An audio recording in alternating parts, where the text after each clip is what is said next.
हरि जय जय राम कृष्ण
संत तोची जाना जगे दया समाजाचे अंगी लोभ अंता नाही म्हणा जगी विरक्त तोची जाना इह परलोकी सुखी शुद्ध ज्ञान ज्यांचे मुखी विद्या कल्पना मागे सारा काटी उघडा ज्ञानेश्वरा लोभ अहंता नाही म्हणा जगी विरक्त तोची जाना विठ्ठल विठ्ठल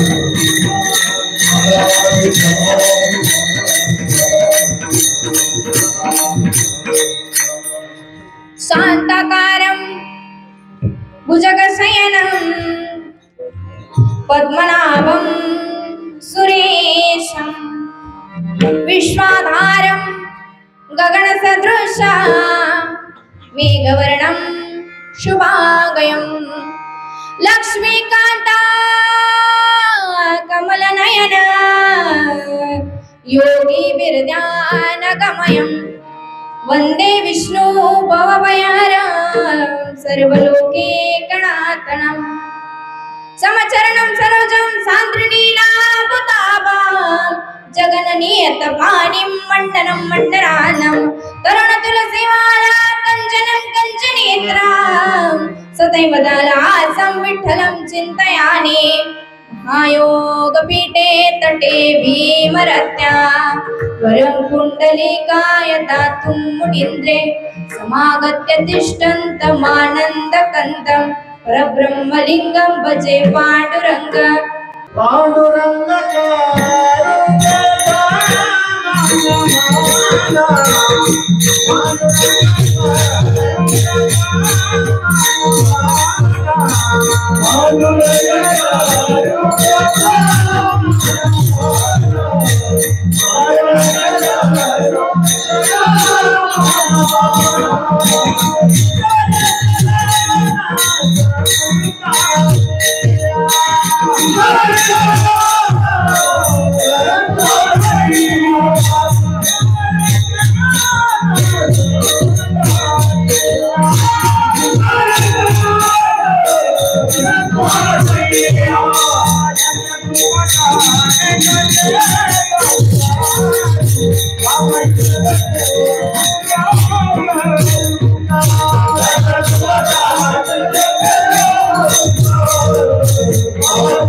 पांडुरंगा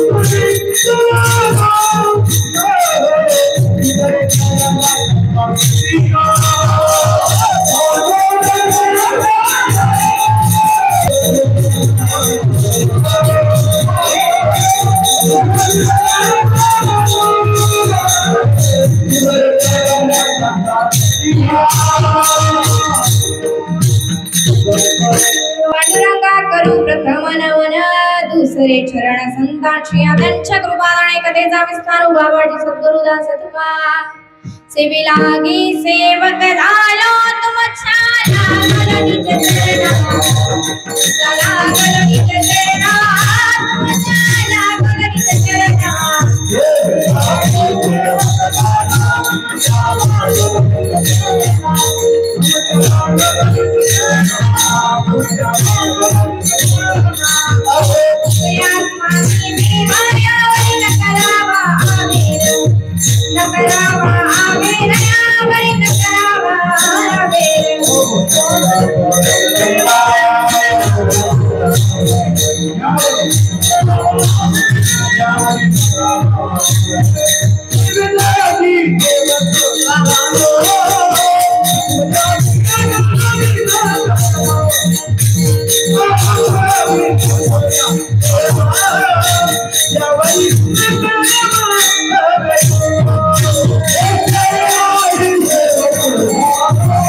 तुमच्या लागल चरणा चरणा हो स्वामी तुका या देवा यावरी न करावा आवेर जयांची केली स्मरण हो या सकळ विद्यांचे अधिकरण ते जीवन श्री चरण श्री गुरूंचे ते नमस्कार आता नमो ज्ञानेश्वरा नमो ज्ञानेश्वरा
ज्ञानेश्वरा करुणा करा दयाळा तुमचा अनुग्रह लादलो पावड झालो चराचरी विडाला विडाला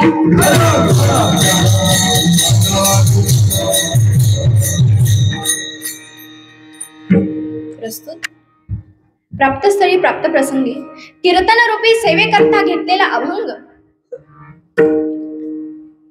आदिशक्ती मुक्ताबाई महाराज यांचा ताटीच्या प्रकरणातला 4 चरणांचा अभंग कीर्तन रूपी सेवेकरता घेतलेला आहे। तसेच या अभंगातून संत मुक्ताबाई महाराज काय प्रतिपादन करतात की बाबांनो संत कसे असतात, संतांचं महत्व काय, संतांचा गुणधर्म काय, अर्थात संत आपण कसे ओळखावे या अभंगातून ते सांगतात विठाला।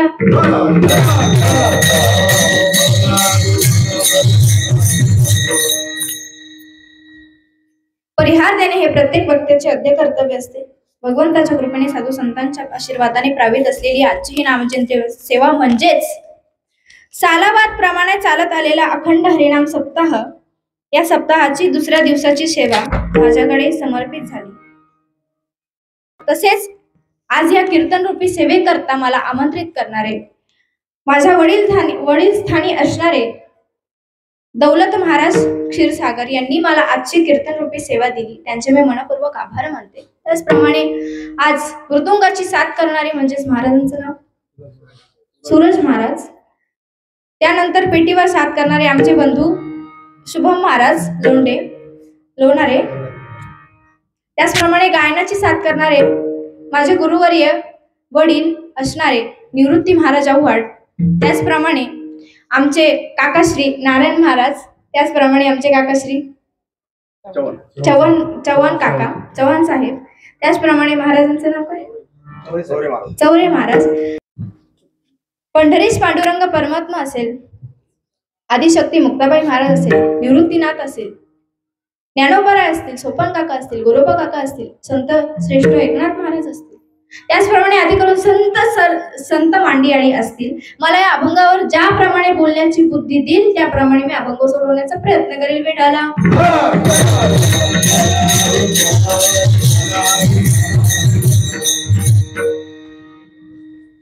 बघा, संत मुक्ताबाई महाराज आपल्याला अभंग सांगतात, तर या अभंग सांगण्यामाग त्यांचा काहीतरी उद्देश असेल, अर्थात आपल्याला त्यांना काहीतरी द्यायचं असेल, कारण की संत हे आपल्यासाठी झिजतात.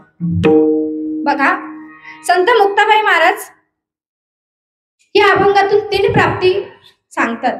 पहिली प्राप्ती संतपदाची, दुसरी प्राप्ती मोक्षपदाची आणि तिसरी प्राप्ती ही जीवनाचं सार्थक होणे. या 3 प्राप्ती असतात. त्यातली ज्या पहिली प्राप्ती थोडी अवघड आहे, परंतु ज्या 2 प्राप्ती आहेत, मोक्षप्रद आणि जीवनाचं सार्थक होणे, हे 2 पद प्राप्त होण्यासाठी काय करायचं ते मुक्ताबाई महाराज सूचना देतात. बघा, पहिली सूचना ऐकायची, सगळ्यांनी इकडे लक्ष द्या.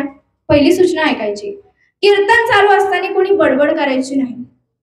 महिला मंडळांना फार सवय बडबड करायची कीर्तनामध्ये, कारण की तेच त्यांचं बडबडीचं ठिकाण असतं. दुसरी सूचना, कीर्तन चालू असताना कोणी उठून जायचं नाही, आताच सांगते. तिसरं, मी काय बोलते याकडे पूर्ण तुमचं चित्त असावं, मी काय काय सांगते याकडे चित्त असावं.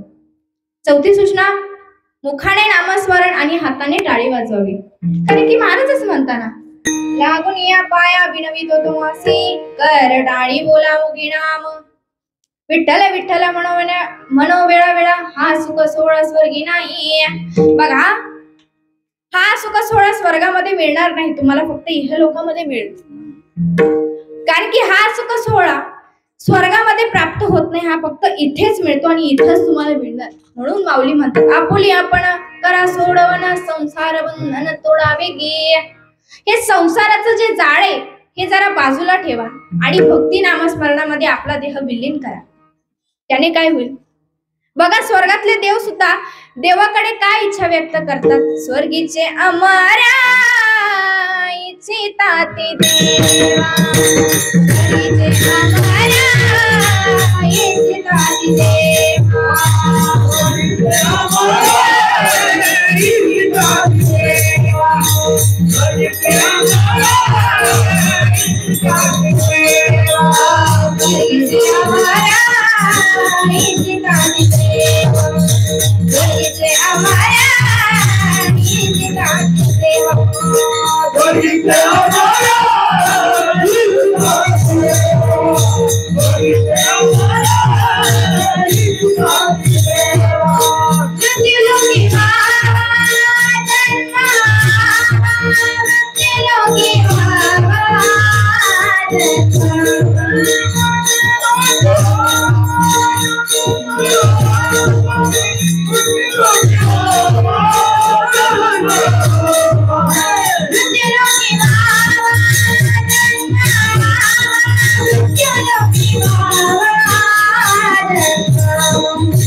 स्वर्गीचे अमर इच्छिता देवा, मृत्यू लोकी बाबा जन्मामा, नारायण नामे ओ जीवन मुक्त कीर्तनी अनंत गाऊ गीते. बघा, हा सुख सोहळा फक्त इह लोकांमध्ये मिळतो, म्हणून स्वर्गातील देव सुद्धा देवाकडे इच्छा करतात की बाबा आम्हाला मृत्यू लोकांमध्ये जन्म दे.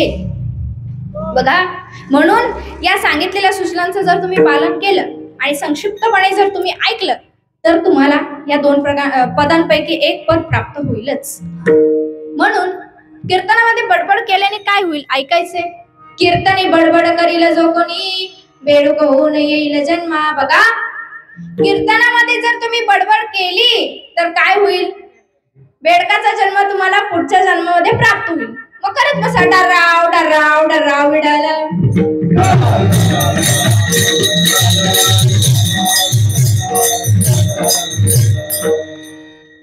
ह्या जन्मामध्ये जर तुम्ही नामस्मरण केलं नाही तर पुढच्या जन्मामध्ये तुम्हाला हेच करायला मिळणार आहे.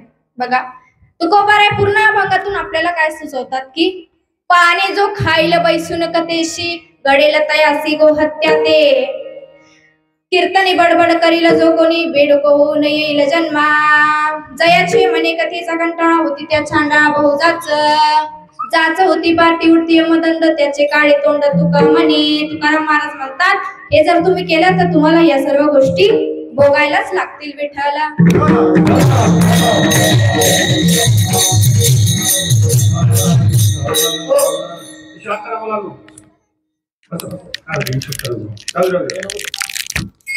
बघा, म्हणूनच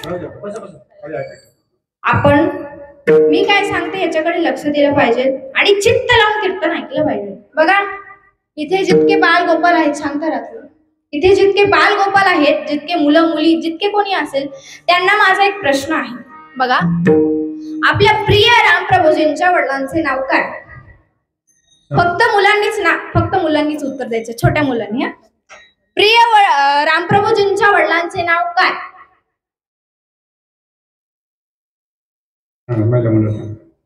सांगा सांगा, प्रिय आहे ना आपले रामप्रभू. एकाने सांगितलं परंतु दुसऱ्याचं काय, बाकीच्यांचं काय, बाकीच्यांनाही सांगता आलं पाहिजे. ती मुलगी विचार करत होती काय असेल बरं, काय असेल बरं. बघा, ते जाऊ द्या, तुम्हाला अजून सोपं करून सांगते. आता 4-5 वर्ष झाले असतील ना, 5-6 वर्ष म्हणायचं. 5-6 वर्षांपूर्वी एक चित्रपट येऊन गेला. त्या चित्रपटामध्ये हिरोईनीचं नाव होतं आर्ची आणि हिरोचं नाव होतं परशा. त्या चित्रपटाचं नाव सांगा बरं. हा, कुठून बर विठाला विठाला.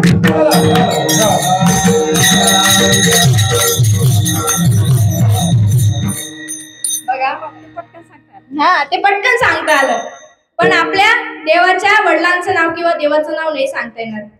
यांना जर देवाच्या वडिलांचं, त्यांच्या कुळाचं जर नाव सांगता येत नसेल तर यांना नामाची गोडी कशी लागणार. यांना नामाची गोडी लागलीच पाहिजे, कारण की पुढे फार भयंकर काळ येणार आहे. म्हणून एक कवी म्हणतात, कधी लागेल रे वेड्या तुला गोडी अभंगाची.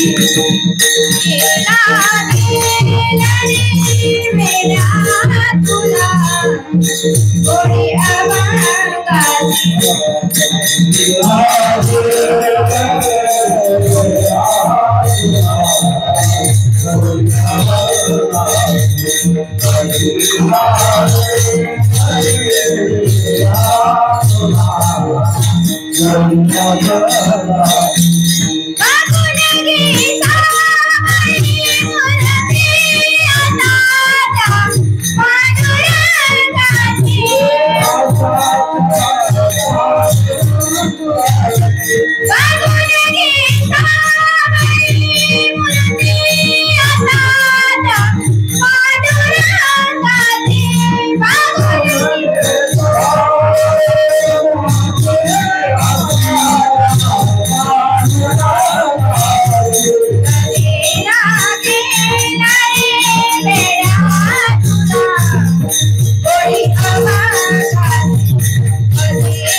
लागलीच पाहिजे. नामस्मरण केल्याने आपला देह हा मोक्षपदाला जाईल, नाही तर आपल्या जीवनाचं सार्थक तरी होईल. बघा, यासाठी आपण हरिपाठ शिकला पाहिजे. विशेष करून आपल्या याच्या समोर बसलेला आहे मंडळ, यांनी हरिपाठ शिकला पाहिजे. नवे नवे यांनाही हरिपाठ शिकवलं पाहिजे. आपण हरिपाठाला गेलं पाहिजे. हरिपाठ म्हणल्याने काय होतं? हरिपाठी कीर्ती मुखे जरी गाय, पवित्र चियोय देह त्यांचा. हरिमुखे म्हणा, हरिमुखे म्हणा, पुण्याची गणना कोण करी विठ्ठल.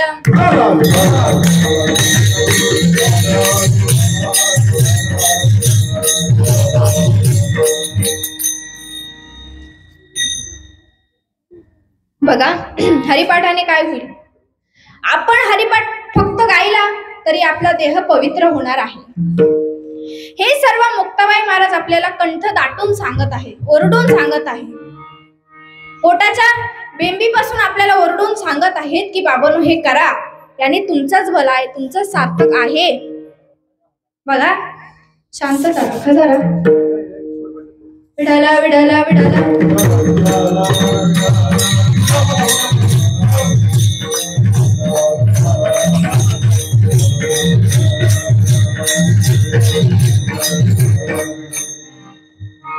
सांगितले ना मी, कीर्तनात बडबड करायची नाही. बघा, मुक्ताबाई महाराज आपल्याला या अभंग सांगतायत. या अभंग सांगण्यामागे त्यांचा उद्देश आहे. बरं, नवे नवे त्यांचा काहीतरी अधिकार असेल, काहीतरी अनुभूती असेल, काहीतरी अनुभव असेल, म्हणून ते आपल्याला अभंग सांगत आहेत. बघा, मग संत तोची जाण जगे दया क्षमा ज्याचे अंगी. मुक्ताबाई आपल्याला हे सांगत आहे. कशावरनं? ऐका. ज्या वेळेस पैठणवरून चारी भावंड शुद्धीपत्र प्राप्त करून आळंदीला प्रस्थान करत होते, आळंदीला प्रस्थापित होत होते, तेव्हा त्यांना वाटेमध्ये कुंतंबा नावाचं गाव लागलं. त्या गावात गेल्यानंतर मुक्ताबाईंना विचित्र भयानक असं दृश्य दिसलं. इवल्याच्या मुक्ताबाईने आपल्या बंधू निवृत्तीनाथांना प्रश्न केला, दादा हे काय? अरे इथे किती प्रेत विखुरलेली पडलेली आहेत. अरे ही प्रेतांची विटंबना नाही का? यांना कोणी अग्निदाग देणार नाही का? हे काय आहे सर्व? हा काय प्रकार आहे? असंख्य प्रश्न निवृत्ती दादांपर्यंत ठेपल्यानंतर निवृत्ती दादा म्हणतात, अगं हो मुक्ता, थांब जरा, धीर धर, सांगतो. बाळा तुला माहिती का या गावामध्ये कोण राहतं? असं म्हटल्यानंतर मुक्ताबाईंना माहित, आता त्यांना काय माहिती असणार या गावामध्ये कोण राहतं? मुक्ताबाई म्हणतात, नाही दादा, मला नाही माहिती या गावामध्ये कोण राहतं. निवृत्ती दादा म्हणाले, अगं मुक्ता, या गावामध्ये 1400 वर्ष जगत आलेले चांगदेव महाराज राहतात. बरं, मग त्यांचं काय? मुक्ताबाई महाराज फटकाळ होते, मग त्यांचं काय, मी काय करू? असं म्हणल्यानंतर निवृत्ती दादा म्हणतात, अगं बाळा, त्यांनी मृत्यूवर विजय मिळवलेला आहे, अमरत्व प्राप्त केलेलं आहे त्यांनी. अगं बाळा, ज्यावेळेस त्या समाधी अवस्थेतून बाहेर येतात ना, त्यावेळेस त्यांची दिव्य दृष्टी जेव्हा या प्रेतांवरती पडते, त्यावेळेस हे प्रेत जिवंत होतात आणि आपल्या आपल्या वाटेला निघून जातात. असं म्हणल्यानंतर मुक्ताबाई म्हणते, एवढंच का? त्यात काय एवढं? मुक्ताबाईंनी काय केलं? बाजूला एक हाड पडलेलं होतं, मेलेल्या कुत्र्याचं हाड पडलेलं होतं. ते हाड असं घेतलं, प्रेतांजवळ गेली, गोल गोल गोल गोल गोल गोल प्रेतांवरून फिरवलं आणि परत जागेवर येऊन उभी राहिली. हा सर्व प्रकार काय चालला आहे हे निवृत्ती दादांना कळत होतं की मुक्ताला काय करायचंय, नेमकी तिच्या मनात काय आहे.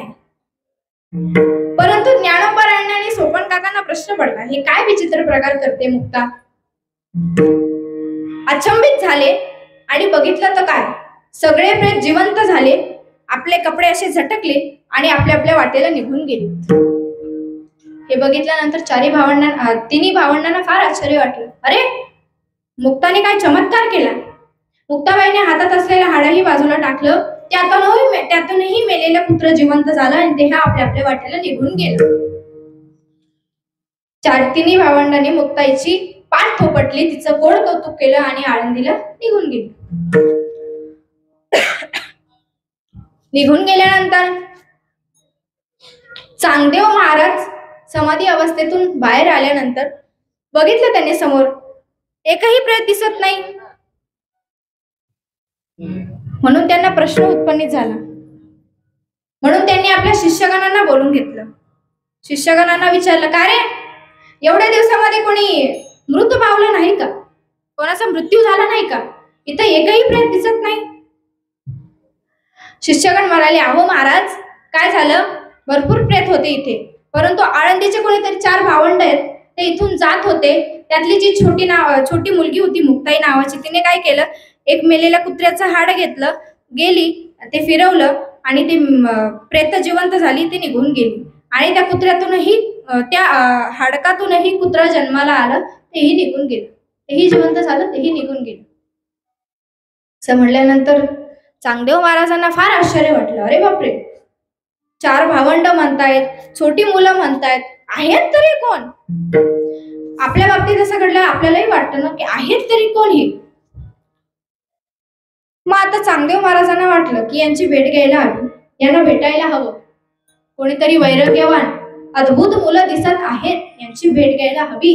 म्हणून चांगदेव महाराजांनी काय केलं, पत्र लिहायला घेतलं. त्यावेळेस काय मेसेज नव्हते, फोन नव्हता, काही नव्हतं.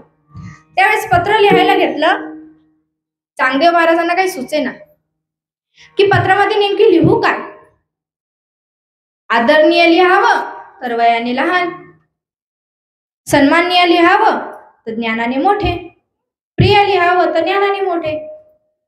कोणत्याही अंगाने लिहावं तर मागे पुढे होणारच आहे. मग लिहावं तरी काय? इतका प्रश्न पडला की ते अचंबित गेले आणि त्यांना समजेना मी काय करू. शिष्यगणांना बोलून घेतलं. शिष्यगणांना म्हणले की मला काय हे पत्र लिहायला सुचत नाही. शिष्यगण म्हणले, अहो महाराज, नका लिहू ते पत्र, एक काम करा, तसंच गुंडाळा आणि आम्ही घेऊन जातो. चांगदेव महाराजांनी ते पत्र कोरच ठेवलं, गुंडाळलं, शिष्यगणांना कडे दिलं आणि त्यांना आज्ञा केली, जा आळंदीला त्या मुलांकडे हे पत्र देऊन या. आळंदीला गेल्यानंतर शिष्यगण इकडे तिकडे तपास करू लागले, विचारपूस करू लागले. हे 4 भावंड राहतात कुठे? हे 4 भावंड राहतात कुठे? काही म्हणायचे इकडे राहतात, काही म्हणायचे तिकडे राहतात. असं करत करत शेवटी घरापर्यंत गेले, कुटीपर्यंत गेले आणि कुटीच्या बाहेर उभे राहून आवाज देऊ लागले, इथेच राहता का? निवृत्ती, ज्ञानदेव, सोपान, मुक्ताबाई इथेच राहता का? असं म्हणल्यानंतर 4 भावंड बाहेर आली. ती म्हणू लागली, कोण आपण? शिष्यगण म्हणाले, आम्ही संतश्रेष्ठ चांगदेव महाराजांचे विद्यार्थी आहोत, शिष्य आहोत. आमच्या चांगदेव महाराजांना तुम्हाला भेटायचं आहे. त्यांनी भेटी करता तुमच्यासाठी पत्र धाडलं आहे, ते तुम्हाला भेटण्याकरता येणार आहे. हे ऐकल्यानंतर 4 भावंडांना फार आनंद झाला, कारण की एवढा मोठा तपोवान वैराग्यवान मनुष्य आपल्या भेटी करता येतोय. हे ऐकल्यानंतर 4 भावंड फार आनंद झाले. निवृत्ती दादांनी ते पत्र हातात घेतलं. निवृत्ती दादांनी ते पत्र ज्ञानोबरायांकडे दिलं. ज्ञानोबरायांना विचारू लागले की जा ते पत्र खोल आणि बघ त्यात काय लिहिलेलं आहे.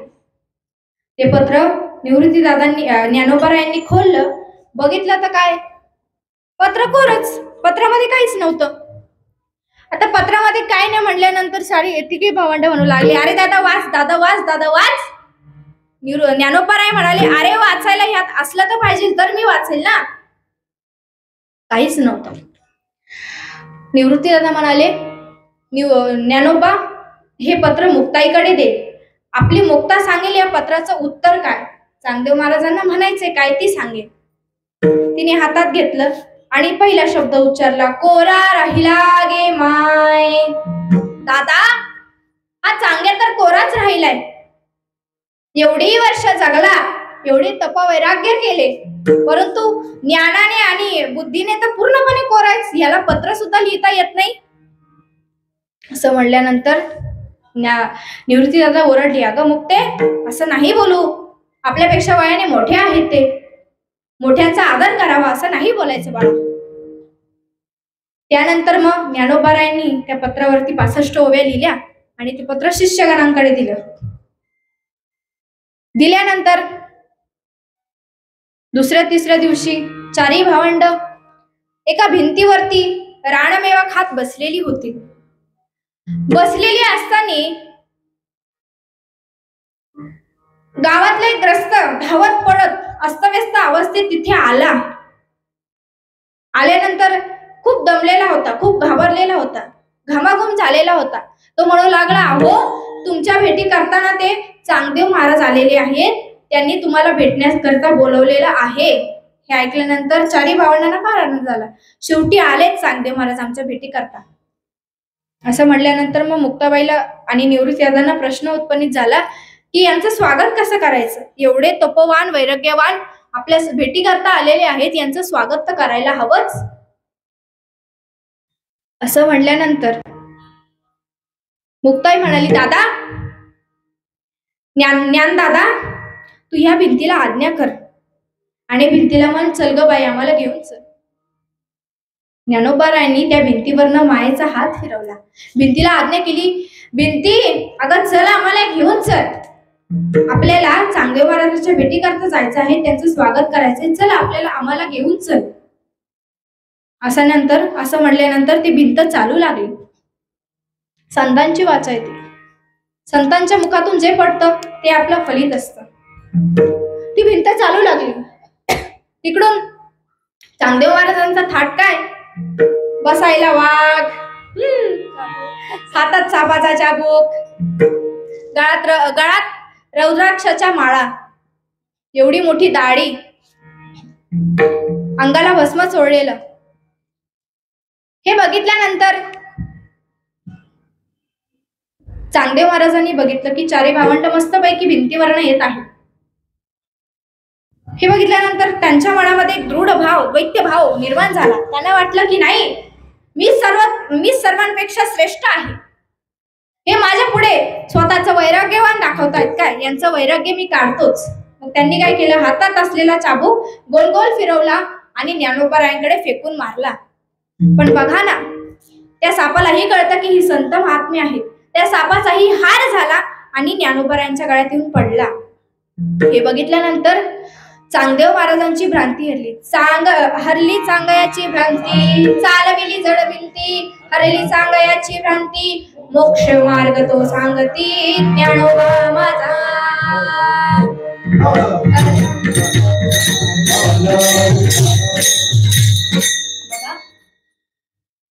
जड भिंत चालवून या चांगदेवाची भ्रांती हरवणारे म्हणजे ज्ञानोबराय, हे असतात संत. मग त्यानंतर चांगदेव महाराज काही दिवस आळंदीतच वास्तव्य केलं. कथा सर्वांना माहिती आहे, सांगण्याचा उद्देश एवढाच आहे. काही दिवसानंतर त्यांना प्रश्न पडला की आपल्याला तर गुरुच नाही. चांगदेव महाराजांना वाटलं की आपल्याला तर गुरुच नाही, आपल्याला गुरुची गरज आहे. आत्मज्ञानाची प्राप्तीसाठी आपल्याला गुरुची गरज आहे. निवृत्तीदादांकडे गेल्यानंतर निवृत्तीदादांना विचारलं, दादा माझे गुरु व्हाल का, मला तुमचं शिष्य करून घ्याल का. नाही म्हणले. निवृत्तीदादा म्हणले, नाही, मी नाही होणार तुझा गुरु. ज्ञानोबारायांकडे गेले, ज्ञानोबारायांनाही विचारलं, तेही नाही म्हणाले. सोपान काकांकडे गेले, तेही नाही म्हणाले. तिघा भावंडांनी लाईनीत हात केला, जा आमच्या मुक्ताकडे, आमची मुक्ता होईल तुझी गुरु. मुक्ताबाईकडे गेल्यानंतर मुक्ताबाईला विचारलं, आई मुक्ताई माझ्या गुरु व्हाल का. मुक्ताई म्हणाली, हो, तीच वाट बघत होते मी, तू कधी येतोय मला म्हणतोय आई तुम्ही माझ्या गुरु व्हाल का.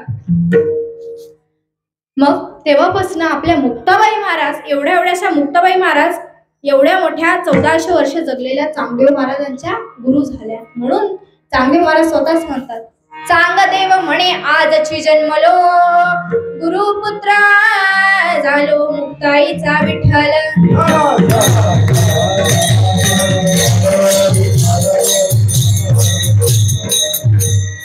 बघा एवढा अधिकार आहे आपल्या मुक्ताबाईंचा.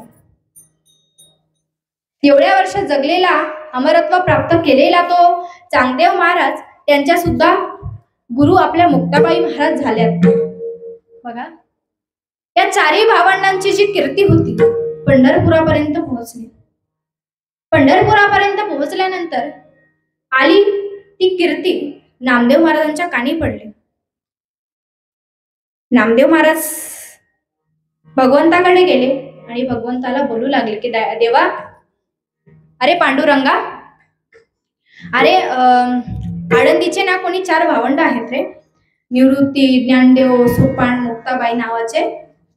फारच वैराग्यवान अद्भुत मुलं दिसत आहेत. मला यांची भेट घ्यायची देवा. असं म्हणल्यानंतर आपले भगवंत म्हणाले, जा जा, भेटी करता जा. कारण की असाही नामदेव महाराजांना अहंकार झाला होता. कारण की देवाला थोडा सुद्धा अहंकार चालत नाही. तिळ मात्र जरी होय अभिमान, मेर तू समान भार देवा. तिळ मात्र जरी अभिमान झाला तरी तो देवाला एवढा म्हणजे फार भार होतो त्याचा. आणि त्याच वेळेस आळंदीमध्ये संत संमेलन भरण्यात आलं होतं. त्या संत संमेलनाकरिता सगळे त्यावेळेस जेवढे संत मांडियाळी असतील सर्व उपस्थित होते. आपले संत गोरोबा काका असतील, संत जोखामेळा असतील, संत नरहरी सोनार मेहता असतील, संत जनाबाई असतील, संत नामदेव महाराज असतील, आदी करून सर्व संत मांडियाळी असेल, सर्व तिथे उपस्थित होते. संत संमेलन भरलेलं होतं म्हणून. पण नामदेव महाराजही आले. हातामध्ये चिपळ्या, गळ्यामध्ये विणा, विठ्ठल विठ्ठल विठ्ठल भजन करत करत आलेत. त्यांना बघितल्यानंतर ज्ञानोबरायांना आनंद झाला आणि ज्ञानोबराय गेले. उठले उठले ज्ञानेश्वर, केले ते वंदन, मस्तकी चरण नमस्कारिले. किंवा निवृत्तीनाथ उठले. उठले निवृत्ती संतांच्या दर्शना, पंढरीच्या प्रेमाकरा आला. केली प्रदक्षिणा वंदिले चरण, झाला अभिमान नामायासी. देवाचे जवळी आम्ही निरंतर, यासी अधिकार नमस्कारा. नित्य समागम हरीचे चरणी, हेणे आम्ही देवभक्त. नामा म्हणे काय बंधू यांचे चरण, अंगे परब्रह्म माझपाशी.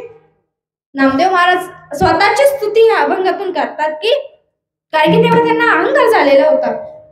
नामदेव महाराज शेवटच्या चरणात सांगतात की, मी काय या संत महात्म्यांचे चरण वंदायचे आहेत. कारण की अंगी परब्रह्म माझपाशी, माझ्याकडेच परब्रह्म आहे, देव माझ्यापाशी असतो, मी काय यांचे दर्शन घ्यायचे. असं म्हणल्यानंतर सर्व संत मांडियाळी नामदेव महाराजांकडे गेलीत आणि नामदेव महाराजांचे दर्शन घेऊ लागली. त्यामध्ये फक्त मुक्ताबाई महाराजच नामदेव महाराजांच्या दर्शनाकरता गेली नाही.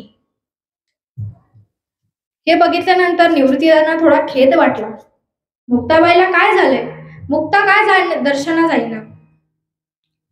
ते गेले, मुक्ताबाईला विचारू लागले, मुक्ता काय ग, तू गेली नाही का नामदेव महाराजांच्या दर्शनाकरिता. असं म्हणल्यानंतर मुक्ताबाई रागाने म्हणे, दादा मी कायला जाऊ त्यांच्या दर्शनाला, मला नाही घ्यायचं त्यांचं दर्शन. असं म्हणल्यानंतर निवृत्तीदादा म्हणले, अगं झालं काय मुक्ता, मला सांग ना. म्हणले, अरे किती अहंकार दडलाय बघ त्यांच्याकडे. सर्व संत मांडियाळी गेली, त्यांचं दर्शन घेतलं, त्यांच्या पाया पडलेत आणि ते लवायला सुद्धा तयार नाही, वाकायला सुद्धा तयार नाही, नमस्कार सुद्धा कोणाला केला नाही. कोणी आलं का फक्त लांबूनच हात जोडताय, कोणाशी बोले ना, कोणापाशी बसे ना. काय हे असे असतात काय संत महात्मे. अरे मी तर ऐकले पंढरीच्या लोकांना काही अभिमान असतो, एकामेका पडती पाया म्हणती तया ना गवावे. पंढरीच्या लोकांना अभिमान, पाया पडेजन एकमेका. दादा अरे पंढरीच्या लोकांना थोडा सुद्धा अभिमान असतो, ते तर एकमेकांच्या भरपूर पाया पडतात. तुम्ही आम्ही खेळीमेळी गदारोळी आनंदे. अरे ते तर एकमेकांसोबत खेळतात, कुदतात, नाचतात, देवाचं भजन पूजन करतात. आणि हे अभिमानाने पूर्ण इथून तिथून अहंकार ठसून ठसून भरलेला आहे त्यांचा. हे काय. निवृत्तीदादा म्हणाले, अगं मुक्ता असं नाही करू बाळा, ते चुकले म्हणून आपणही चुकावं का. जा बाळा दर्शन घे, आपल्यापेक्षा श्रेष्ठ आहेत, देवाचे निरंतर असतात, देवाचे प्रिय भक्त असणारे नामदेव महाराज आहेत, जा त्यांचं दर्शन घे. मुक्ताबाई नंतर फार चिडली, रागाने म्हणाली, दादा मी नाही जाणार त्यांच्या दर्शनाकरिता, हवं तर तू जा आणि एवढा दंडवत घाल आणि त्यांच्या पाया पड, परंतु मी त्यांच्या दर्शनाला जाणार नाही. मुक्ताबाई म्हणे, जाईन दर्शना आधी अभिमान दूर करा. दादा यांना मन तुमचा अभिमान जो आहे तो दूर करा, तेव्हाच मी तुमच्या दर्शनाकरता जाणार, तुझ्या दर्शनाकरता येईल. मुक्ताबाई कावरी बावरी झाली, व्याकुळ झाली. हळवी झाली आणि मुक्ताबाईला आपल्या लहानपणीचा प्रसंग आठवल्यानंतर सर्व संत मांडियाळी तिथेच बसलेली होती. मुक्ताबाई हळवी झाली आणि निवृत्ती दादाला म्हणलं की दादा, अरे ज्या वेळेस आपण लहान होतो त्यावेळेस ह्या कर्मकांडी लोकांनी, या धर्मभ्रष्टी लोकांनी आपल्या आई वडिलांना देहांत प्रायश्चित्त घ्यायला सांगितलं दादा. त्यावेळेस आपले आई वडील आपल्या भल्याकरिता, आपल्या भल्याकरिता देहांत प्रायश्चित्त करिता रात्रीच्या वेळेस निघाले. त्यावेळेस दादा मी गाढ झोपेत होते. गाढ झोपेत असताना माझ्या डोळ्यावर केस आलेला होता. आईने बघितला. आई माझ्या जवळ आली. आई रडत होती. आईचा पाय हलत नव्हता. आईने माझ्या डोळ्यावरचा केस बाजूला केला. आईने डोळ्यावरचा केस बाजूला केल्यानंतर बाबा म्हणाले, चल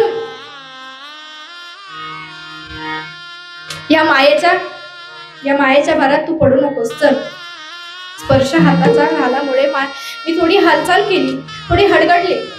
बाबा घाबरले. बाबा म्हणू लागले, अगं रुक्मिण्या चल, आपल्याला जायला हवं. मुक्ता उठेल, सर्व उठतील, चल. आईचा पाय हलेना. आई कशी बशी स्वतःला सावरली, कारण की ते आईचं काळीज आहे. लेकुराची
लेकुराचे हित वाही माऊलीचे चित्त ऐसे गळवण्याची जाती करी लावा विना प्रीती.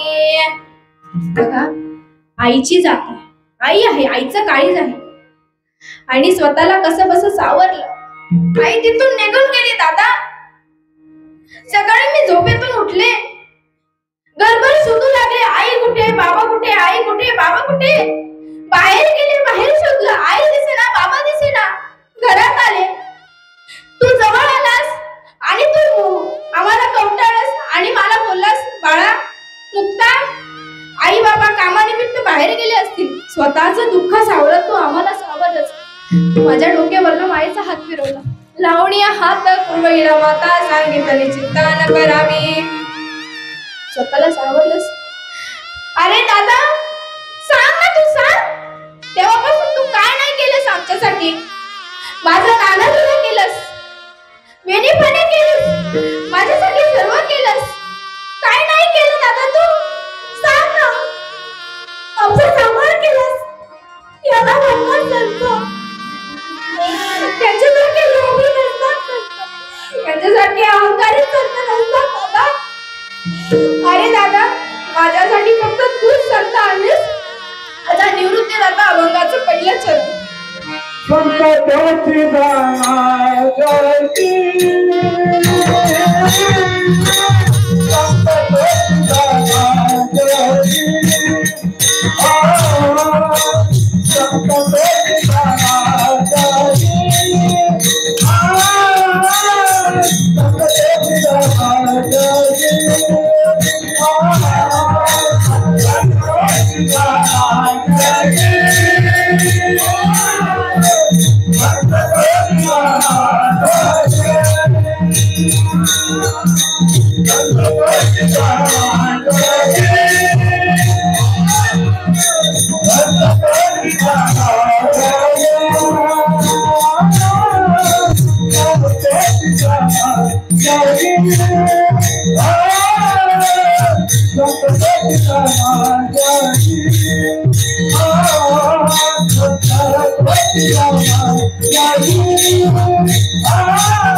संत तोची जाना जगी दया क्षमा ज्याचे अंगी. बघा, संत असे दयावान, क्षमावान, प्रेमळ असतात. त्यांच्या अंगी लोभ नसतो, अहंकार नसतो. दादा बघा, याने आपल्याला काय प्राप्त होईल ऐका. मनुष्य जीवनाचा शेवट या पदांच्या दृष्टीने 3 प्रकारे होतो. एक मनुष्य म्हणून जन्माला येणे, दुसरं मनुष्य म्हणून मरणे, मनुष्य म्हणून जन्माला येणे मोक्षपद मिळवणे, मनुष्य म्हणून जन्माला येणे संतपद मिळवणे. हे 3 प्राप्ती आपल्याला प्राप्त होत असतात. यापुढे काही शिल्लक राहत नाही म्हणून तुकोबराय म्हणतात. तुका लावणाई या परता. बघा, संतपद हे मोक्षपदाचेही पुढचे पद आहे. संतपद हा 5वा पुरुषार्थ आहे, मोक्षपद हा 4था पुरुषार्थ आहे. चहू पुरुषार्थ जिरी भक्ती जैशी. बघा, मोक्षपद मिळवण्यात जीवनाची पूर्णता असते, परंतु संतपद मिळवण्यात जीवनाची परिपूर्णता असते. अर्थात जो ज्ञान घेऊन गोविंद गातो तो संत असतो. प्रमाण काय आहे? जे जे भगवत भजन करीत तया भागवत म्हणजेत मुक्तीवर भजन मुक्त महाभागवत उद्धवा. किंवा महाराज म्हणतात, सोपेवर मामा सांगितले संती, सोपेवर मामा सांगितले.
सोपेवर मामा सांगितले संती टाळ दिंडी हाती घेऊन नाचा, समाधीचे सुख सांडाव वाढून ऐसे हे कीर्तनी ब्रह्मरस. किंवा जया परमाताची ताड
किंवा माऊली म्हणतात, जया माझ्या सायजाचे झाड कायाचे त्याची पूर्वी मी कोयाड काय सेवा म्हणते तरी यार प्रेम सुळे विठ्ठल विठ्ठल.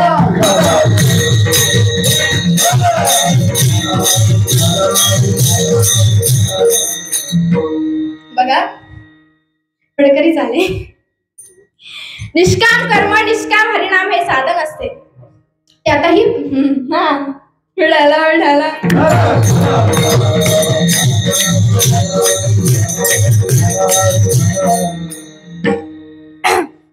बघा त्यातही प्रकार पडतात. भक्तगणांमध्येही प्रकार पडतात. समजतं ना मी काय बोलते ते? नाही तर माझे बाया आई पोर काय म्हणते काय कळा ना. बघा निष्काम कर्म निष्काम हरिनाम हे साधन असते. मोक्ष हा साध्य असतो. काही साधक मोक्षरूपी साध्य आले की कर्मनामरूपी साधन सोडून देतात आणि फक्त मुक्त असतात.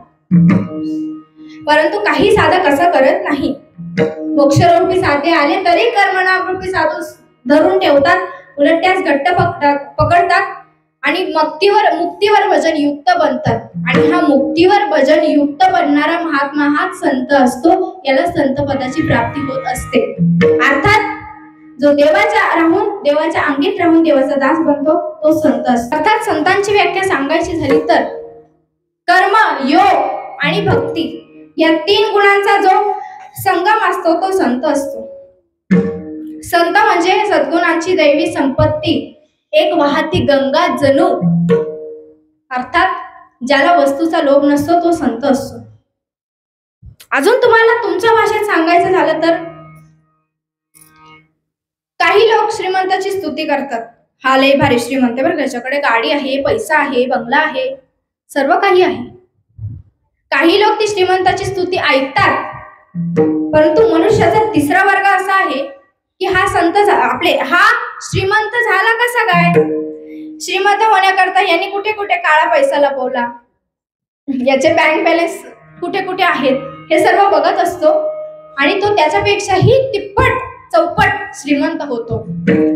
अर्थात काही लोक संतांची स्तुती करतात, काही लोक संतांची स्तुती ऐकतात, परंतु कारण की संसारात लोभ असतो, परमार्थात लाभ असतो. वस्तूचा लोभ न होणे यालाच लाभ असे म्हणतात आणि याला संत असे म्हणतात. विठ्ठला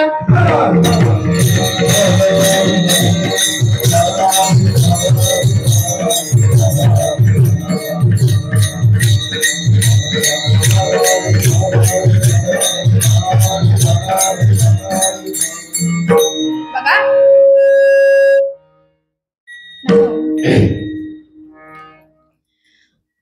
श्रीमद भागवत पुराणामध्ये एक श्लोक आलेला आहे.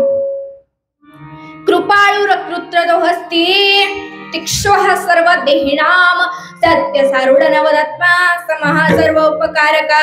भगवान श्रीकृष्ण म्हणाले, प्रिय उद्धवा, माझा भक्त कृपेची मूर्ती असतो. तो कोणत्याही प्राण्याची वैरभाव ठेवत नाही. मोठे दुःखही ते प्रसन्नपूर्वक स्वीकारत असतो. त्याच्या जीवनाचे सार हे सत्य असते. त्याच्या मनात कोणत्याही प्रकारची पापवासना नसते. उलट तो समदर्शी व सर्वांचे भले करणारा असतो. या श्लोकाखाली आपल्या नाथबाबांनी काही ओव्या मांडलेल्या आहेत, त्या मी तुम्हाला सांगते. कृपेशी स्वतंत्र जन्म नाही, जे येथ उपजे तो साधू पाही. कृपा वसे संतांच्या देही, त्याची निपाही ती दाटुकी जगी. बघा ही जी कृपा आहे हिला स्वतंत्रपणे जन्माला येण्याचा अधिकार नव्हता. तो कसा? ऐका. मग ही कृपा कोणापाशी नांदत होते? ऐका.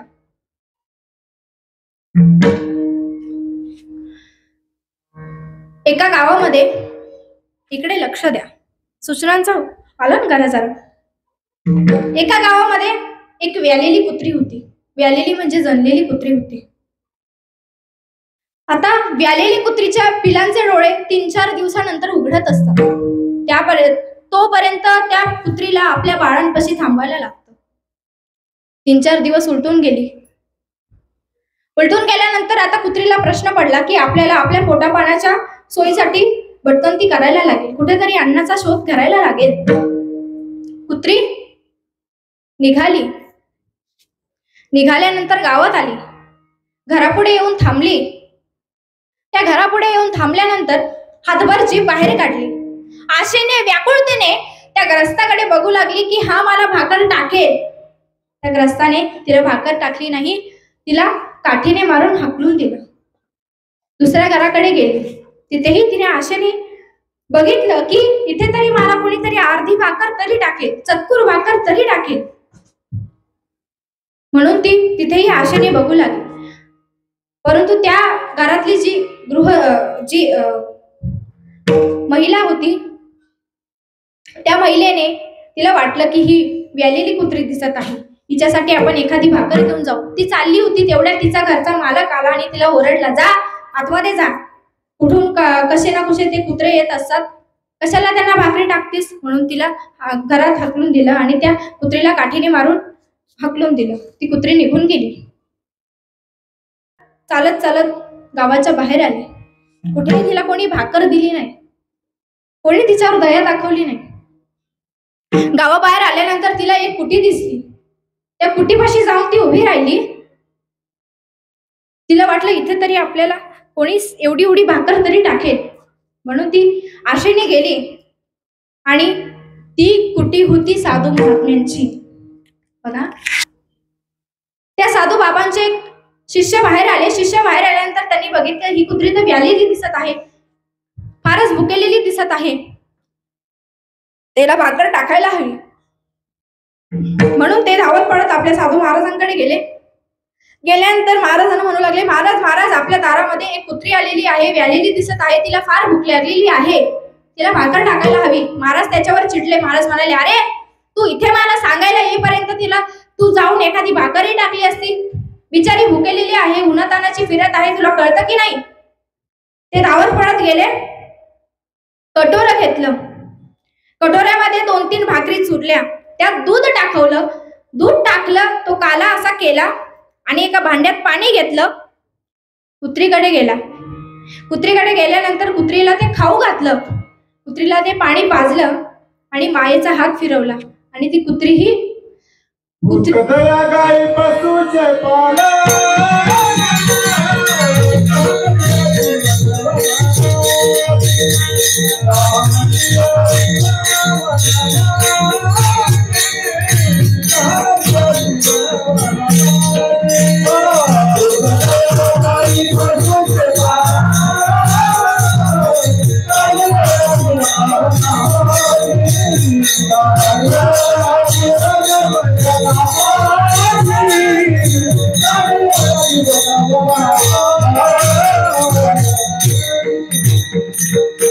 याला म्हणतात कृपा.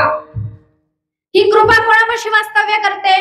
पहिला मंडळ सांगा, कोणापाशी वास्तव्य केली आहे कृपा? कोणापाशी वास्तव्य करते सांगा, कोणापाशी वास्तव्य करते? संतांपाशी वास्तव्य करते. कृपा ही संतांपाशी वास्तव्य करत असते, कृपा ही मनुष्यापाशी वास्तव्य करत नाही. बघा पुढचं ऐका. या नाव कृपाळुता हे पहिले लक्षण संता, दुसरे ते अद्रोहता, ऐका ते सांगेन लोकी हिंडता अद्रोहता, ठावण लवेची सर्वता, मग शरण आली साधू संता सावकाश वस्तीशी. बघा, अद्रोहता म्हणजे काय? मराठी शब्द आहे, सांगू शकता तुम्ही अद्रोहता म्हणजे काय? सांगा, अद्रोहता म्हणजे काय? अद्रोहता म्हणजे दुःख कोणाला सुखाने राहून देत नाही, अर्थात ते दुःख कोणाला सहन होत नाही. बघा, आपण वाटेने चालत असताना आपल्या पायाला जर साधी ठेच लागली तरी आपण ऐक करत उड्या मारतो, दवाखान्यात जातो, वैद्यांकडून उपचार घेतो आणि ती जखम कशी पटकन बरी होईल याच्यासाठी खटपट करतो. मग हे दुःख कोणालाही सहन होत नाही. बघा, हे दुःख कोणाला सहन झालं? हे दुःखही दुःखी झालं, दुःखालाही दुःख झालं आणि त्याला असं वाटलं की मला कोणी थारा देत नाही, सर्व माझा रागराग करतात, सर्व माझ्यापासून पळ काढतात. म्हणून ते व्याकुळतेने क्षीण होऊन कोणापाशी गेलं ऐका. एकदा संत कबीर महाराज एका झाडाखाली भजन करत बसले होते. तिथे एक जंगली जीव आला, जंगली प्राणी आला. जंगली प्राणी आल्यानंतर त्याने काय केलं, आता तो जंगली जीव होता, तो भुकेच्या भरामध्ये आला. त्याने संत कबीर महाराजांची मांडी फाडली आणि त्यातलं मांस खाऊ लागला. हे समोरून जाणार एका ग्रस्ताने बघितलं. ग्रस्ताने हे बघितल्यानंतर ग्रस्ताला फार भीती वाटली, घाबरून गेला. म्हणून ग्रस्त आपल्या संत कबीर महाराजांना आवाज देऊ लागला, महाराज महाराज. परंतु आपले संत कबीर महाराज त्या भजनामध्ये इतके विलीन झाले होते की ते स्वतःचा देहभार हरपून गेले होते भजनामध्ये.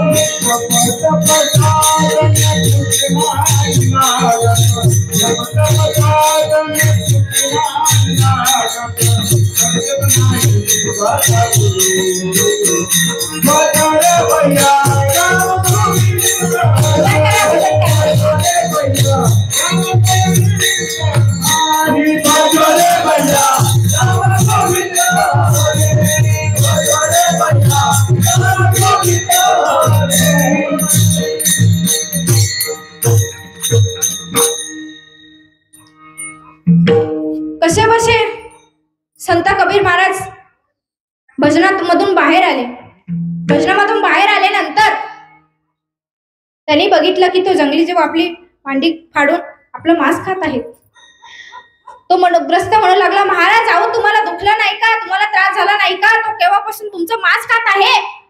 त्यानंतर आपल्या संत कबीर महाराजांनी इतकं छान उत्तर दिलं. महाराज म्हणतात, अरे प्राणी तो जाने मांस, प्राणी तो जाने मांस, मैं तो जानू राम का ध्यास, मैं तो जानू राम का भजन. भजो रे भैया राम गोविंद हरे, भजो रे भैया राम गोविंद हरे. जब तब साधन कुछ नाही लागत, जब तब साधन कुछ नाही लागत, खर्चत नाही गाठ रे. भजो रे भैया राम गोविंद हरे, भजो रे भैया राम गोविंद हरे. आता कळलं दुःख कोणापाशी वास्तव्य करतं. आता सांगा दुःख कोणापाशी वास्तव्य करतं. संतांजवळ दुःख वास्तव्य करतं. संत त्या दुःखाला स्वीकारलं, आपल्या जवळ केलं आणि आपल्यापाशी वास्तव्य करू दिलं. बघा, हे जाणपा अद्रोहता, ते दुसरे लक्षण तत्वता. तितिक्षा ते ऐका आता, सहनशीलता साधूनशील, शांती परदेशी झाली होती. जेथे जाय तो दौडी परती, मग हाती तिने येत का कुळती, निज धर्मा संती आणली विठ्ठल.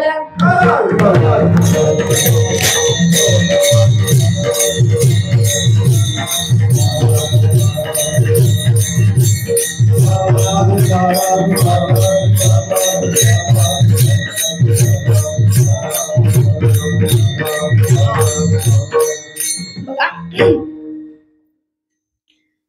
तितिक्षा म्हणजे काय? तितिक्षा म्हणजे काय? ओवीमध्ये आलाय ना शब्द, मराठीमध्ये पण तुम्हाला समजेल असं. तितिक्षा म्हणजे शांती.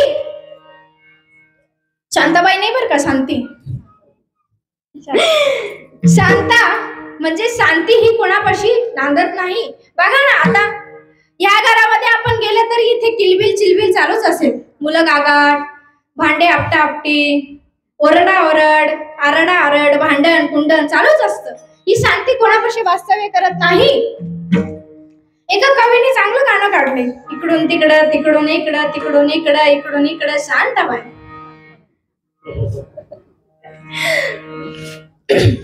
बरोबर बोलले त्या कवीने, काही चुकलं नाही त्यांचं. माझा त्यांना पाठिंबा आहे, काही चुकले नाही त्यांचं. ही शांती सुद्धा क्षीण झाली. कोणापाशी कोणी तिला जवळ ठेवत नव्हतं, कारण की शांतीने कोणी राहतच नाही ना. सर्वांचं भांडण गुंडण चिडचिड. आता इथं काही बसले तरी बडबड चालूच आहे. कोणी आहे का स्थिर? मुलं सुद्धा स्थिर नाही. मुलं सुद्धा इकडून तिकडं तिकडून इकडं चालूच आहेत. बघा, शांती कोणापाशी वास्तव्य करते ऐका. शांती कोणाच्या अंगी असते ऐका.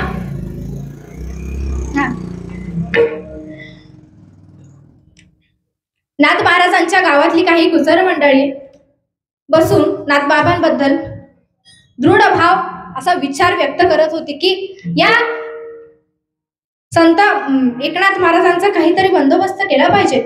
फारच स्वतःला वैराग्यवान समजतात, काही संत महात्मे म्हणून घेतात, यांच्यासाठी यांचं काहीतरी केलं पाहिजे. म्हणून त्यांनी काय केलं, एक योजना तयार केली, एक प्लॅनिंग केलं आणि एका मुस्लिमाला बोलून घेतलं. त्या मुस्लिमाला सांगितलं, ए ऐक, उद्या ह्या गोदावरी तीरी संत एकनाथ महाराज माहिती असेल तुला? तो बोलला हो माहिती आहे. त्यांचं काय?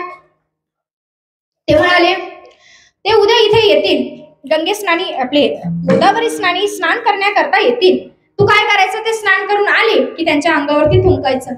जोपर्यंत त्यांना राग येत नाही, ते तुझ्यावर चिडत नाही, तोपर्यंत तू असंच करत राहायचं.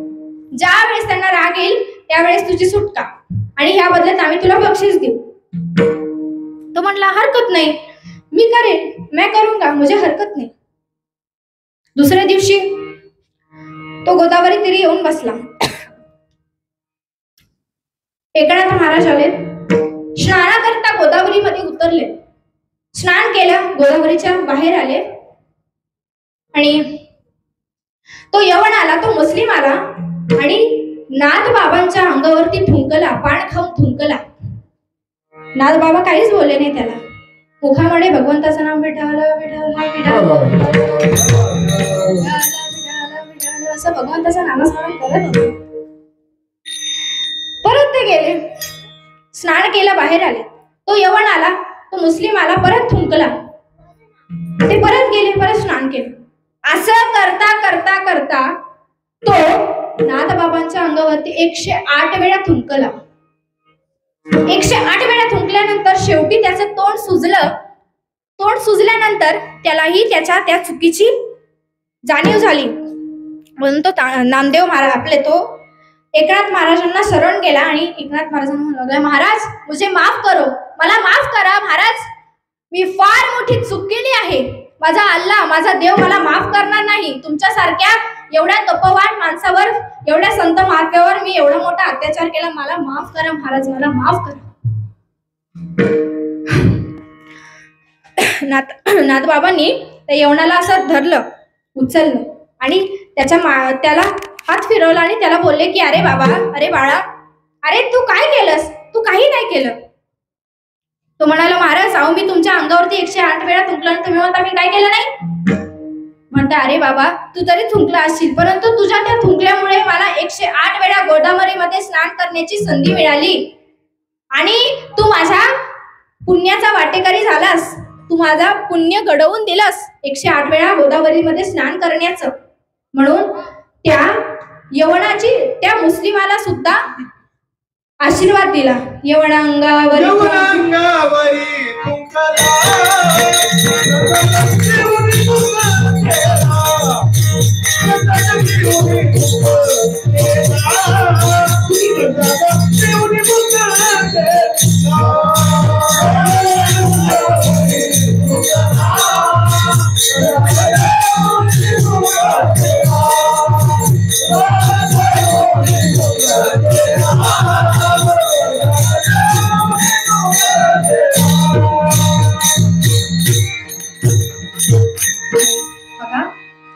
त्या यवनाच्या तो यवन आपल्या महाराजांच्या अंगावर 108 वेळा थुंकला, तरी महाराजांनी यवन अंगावरी थुंकला प्रसाद देऊनी मुक्त केला, सुखी केला. याला म्हणतात शांती. ही शांती कोणापाशी असते सांगा, आता सांगा. शांती ही संतांजवळ असते.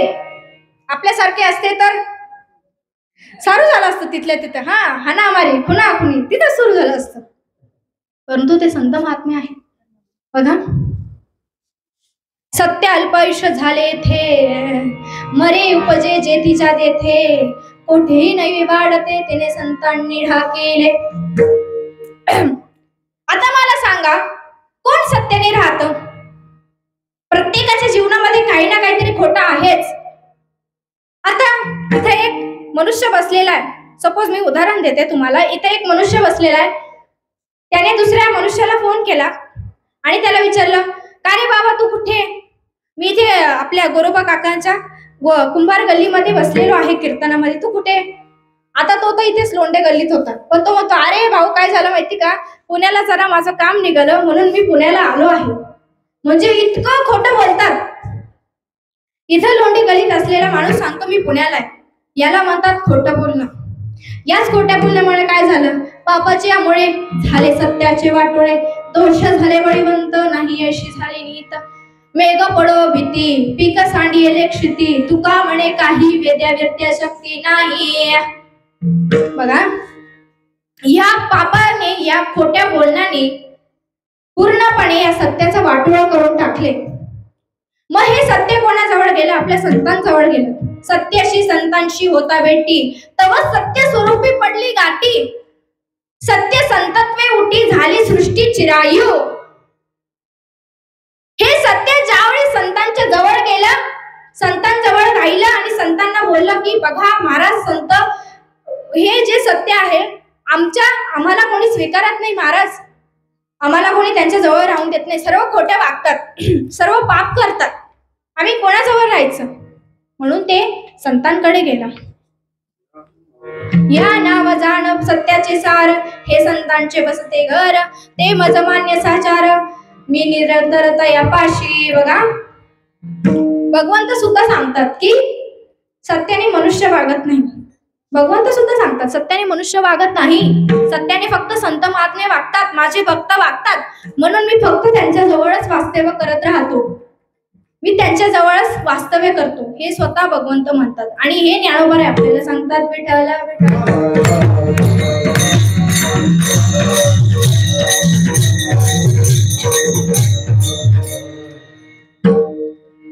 हे सर्व घुमून घुमून घुमून या सर्व प्रकार मुक्ताबाई महाराज आपल्या बंधूला सांगतात, दादा, ज्ञानोबा दादा, अरे आपण योगी साधू संत आहोत, आपण कोण आहोत याचा कधी तू विचार केला का? योगी पावड मनाचा साहेब राजजनाचा. आपण योगी साधू संत आहात. आपण हा राग आपल्याला शोभत नाही, संतांवर हा राग शोभत नाही, हा राग टाकून द्या, जाळून टाका तो. तिथं के टाकून शांत जरा ताटी उघडा ज्ञानेश्वरा.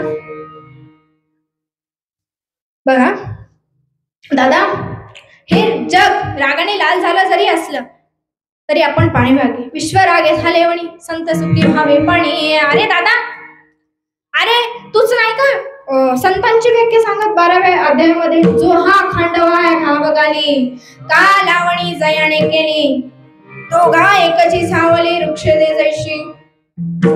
माऊली दादा, संतांजवळ लोभ नसतो, अहंकार नसतो, त्यांच्या अंगी कोणता दोष नसतो. त्या या मनुष्य लोकांपासून, या इहलोकापासून ते फार विरक्त असतात, म्हणून ते संत असतात. अभंगाचं दुसरं चरण.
माझ्यासाठी एकदा टाळ्या वाजवा. अशा वारकरी चाली कुठे ऐकायला भेटत नाही आजकाल. तरी आजकाल सर्व फिल्मी चाली घुसवतात. ते कोणी तर ते रे लष्के कमरते काय गाणे ना, तीच चाल घुसवली अभंगामध्ये. अशा चाली लोक किंचित आपल्याकडे उरलेले आहेत बघा. लोभ अंता नाही म्हणा, जगे विरक्त तोडशी जाणा. हा लोभ कोणापाशी नसतो ऐका. एका गावामध्ये जवळचे मळजी नावाचे 2 जण राहत होते. संत महात्मे होते, विरक्त होते. एका दिवस ते काही कामानिमित्त बाहेर गावी गेले. नेमकी त्याच दिवशी त्यांच्या गावातल्या राजाने सोनं वाटण्याची, त्यांना मुलगा झाला, राजकुमार झाला म्हणून सोनं वाटण्याची सर्व गावकऱ्यांना ठेवलेलं होतं. सर्वांना सोनं वाटायचं, सोनं वाटपाचं. आणि त्याच दिवशी नेमके ते बाहेर गेले. राजाने बघितलं की जवळची मळची कुठे दिसत नाही, म्हणून त्यांनी आपल्या शिपायांना आज्ञा केली, जा जवळची मळचीच्या घरी जा आणि हे सोनं ठेवून ये, ही सोन्याची कटोरी ठेवून ये. ती कटोरी घेतली आणि ती निघून गेले. जवळच्या मळचीचं घर उघडलं आणि त्यामध्ये ते सोन्याचं कटोरं ठेवलं आणि निघून आली. दुसऱ्या दिवशी जवळची मळची आल्यानंतर त्यांनी बघितलं, अरे हे आपल्या घरात ही विष्ठा कोणी टाकली. धनाला विष्ठा बोललं ते म्हणले, आपल्या घरात ही विष्ठा कोणी टाकलीस, कोणाची हिंमत कशी झाली. मळोजी जवळजीला म्हणतो, ऐक जवळजी, तू खापर आण, मी माती आणतो, आपण ही विष्ठा घराच्या बाहेर टाकून देऊ. सोने रुपया म्हा मृत्यू के समान, माणिक पाषाण खडे जैसे. बघा, तुमच्यासारखी जर असते किंवा मी सुद्धा जर असते, म्हणलं भाई भाई भाई भाई भाई दिलं बाई राजानं धन, करा याचं काहीतरी करा, बंगला बांधा, गाडी बांधा. परंतु नाही, त्यांनी त्याला विष्ठा मांडली, घाण मांडली आणि ती फेकून दिली. याला म्हणतात लोभ नसणे, त्या गोष्टीचा लोभ नसणे. म्हणजे या सर्व गोष्टींपासून ते विरक्त असते, यालाच म्हणतात संत. म्हणून या संत पदाची किंवा मोक्ष पदाची प्राप्ती कशाने होईल, भजनाने होईल. हात वरती करा, सर्वांनी हात वरती, सर्वांनी हात, मागच्याने सर्व हात वरती करा. विठोबा रखुमाई,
आता करा सर्वांनी हात. अरे हात तर खालीच केले, मला वाटलं मस्त भजन करत असतील. विठाला विठाला.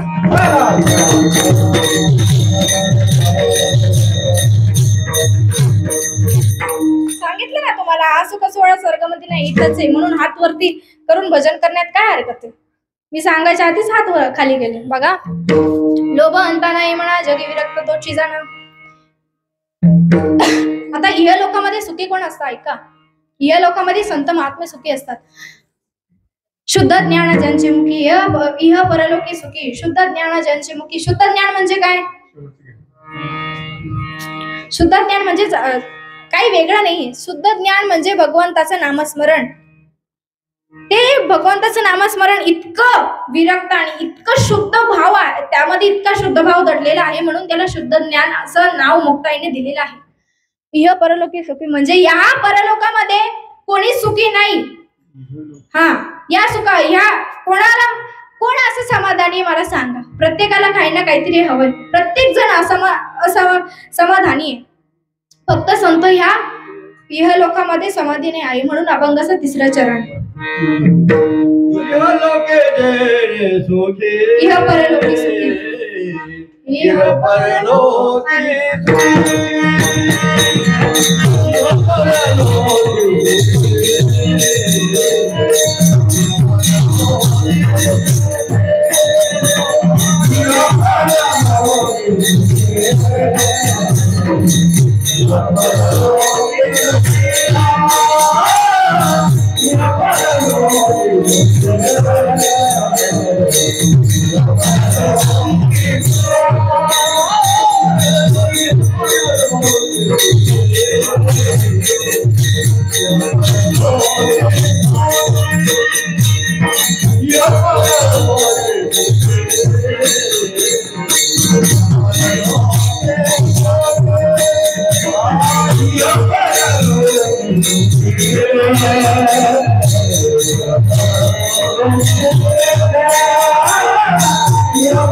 शुद्ध ज्ञान त्यांचे मुखी.